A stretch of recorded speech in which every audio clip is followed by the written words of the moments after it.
Jolene at Real Garlic. I thought I'd give you a little bit of education on garlic scapes. So this is the top part of the garlic that would make a seed pod if you left it to grow, but we snap it off, kind of like asparagus. You can snap it off, and then the garlic puts all of its energy into making the bulb bigger.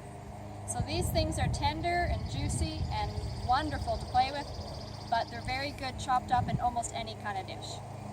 So you don't have to eat this little seed pod, but we usually do at this stage. You can just cut that off. You can pickle them.